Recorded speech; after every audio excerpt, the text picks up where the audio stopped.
శుభదినంలో నారాయణపురం గ్రామ నివాసులకు యేసుక్రీస్తు ప్రభువారి యొక్క శుభవార్త ఏంటంటే, యేసుక్రీస్తు ప్రభువారు అందరికీ ప్రభు.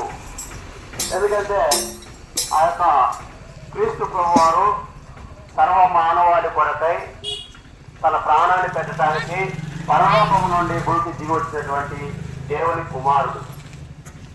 కాబట్టి ప్రియ సహోదరి సహోదరులరా, మరి ఆ ప్రభువారి లోకానికి వచ్చినటువంటి కారణం మానవాళి యొక్క పాపానికి ప్రాయశ్చిత్తంగా బలియాగముగా తన యొక్క రక్తాన్ని చిందించి మరి ప్రాయశ్చిత్తం కలగజేయటానికై ఈ లోకానికి వచ్చిన వాడిగా ఉంటూ ఉన్నాడు.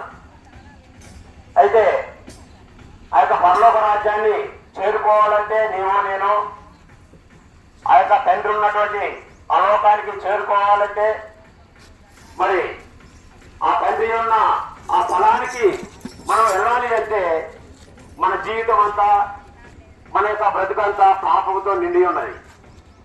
ఆ పాపం అనగా ఆజ్ఞ అతిక్రమమే పాపమని బైబిల్ గ్రంథం సెలవిస్తున్నది. అయితే ఇటు పాపం నుంచి రక్షించడానికి, ఇటు పాపం నుంచి మనం తొలగించబడాలంటే, ఆ పాప దోషాలన్నీ మన్నించబడాలంటే యేసుక్రీస్తు ప్రభువారిని నీ నోటితో దేవా నేను పాపిని, నా పాపాలు క్షమించు అని మరి హృదయపూర్వకంగా నీవు పలికినట్లయితే తప్పక నీ పాపానికి క్షమాపణ కలుగుతుందని మరి నేను బైబిల్ గ్రంథాన్ని బట్టి నీకు చెప్పగలుగుతూ ఉన్నాను. కాబట్టి ప్రియ సహోదరి సహోదరులారా, ఒకవేళ నీవు అనుకోవచ్చు నేనే పాపం చేశానని. అయితే లేఖనం చదివించున్నది ఆజ్ఞ అతిక్రమమే పాపము. ఆజ్ఞ అతిక్రమించినటువంటి కారణం చేత మరి పాపానికి మనం బందీలుగా, పాపానికి మరి దాసులుగా, పాప ఊబిలో ఇరుక్కున్నటువంటి వారిగా ఉంటున్నాం. లోకంలో చూసినట్లయితే దొంగతనం చేస్తే అది నేరం, హత్య చేస్తే నేరం. ఆ విధంగా కొన్ని పద్ధతుల్లో మరి గవర్నమెంట్ నిర్ణయించినటువంటి వాటికి వ్యతిరేకంగా చేస్తే అది నేరంగా పరిగణించబడుతుంది.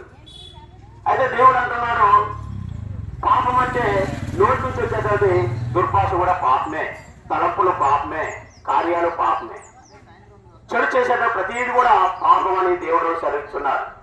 ఈ యొక్క చెడు నుంచి విముక్తి కలగాలంటే, ఈ యొక్క పాపం నుంచి మనం పవిత్రులుగా కావాలంటే ఆ లోకంలో ఉన్నటువంటి ఎలాంటి డిటర్జెంట్ సబ్బైనా ఆ పాపాన్ని తీసివేయలేదని మరి లేఖనం సెలవిస్తున్నది. కేవలం యేసుక్రీస్తు ప్రభువారి యొక్క ప్రశస్తమైనటువంటి నిష్కలంకమైనటువంటి నీతిమంతుడైనటువంటి రక్తం ద్వారాగానే పరిశుద్ధత కలుగుతుందని బైబిల్ గ్రంథం సెలవిస్తున్నది.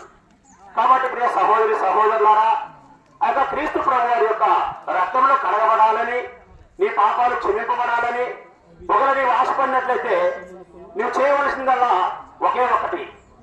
నీవున్న స్థలంలోనే దేవా నేను పాపిని, ప్రభువా నీ పాపిని, నా పాపాలు క్షమించు అని నీ హృదయపూర్వకంగా నీవు ఈ యొక్క మాటని నీ హృదయంలో నువ్వు మరి చెప్పగలిగేటువంటి ఆ యొక్క మనసు నీకు ఉన్నదంటే తప్పక నీ పాపాలకు క్షమాపణ దొరుకుతుందని మరి నేను తెలియజేస్తున్నాను.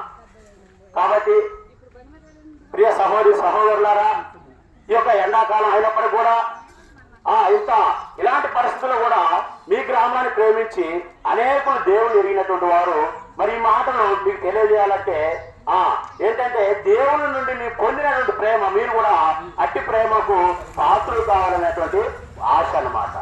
అంతేగాని మీదేదో మతం మార్చాలనో లేకపోతే మీ యొక్క ఆచారాలు మార్చాలనో కులం మార్చాలనేది కాదు. కానీ దేవుని ప్రేమను బట్టి మీరు కూడా దేవుని బిడ్డలు అయ్యేటువంటి యోగ్యతను మీకు తెలియజేయాలని ఈ మాటలే శుభవార్తగా మీకు తెలియజేస్తూ ఉన్నాం.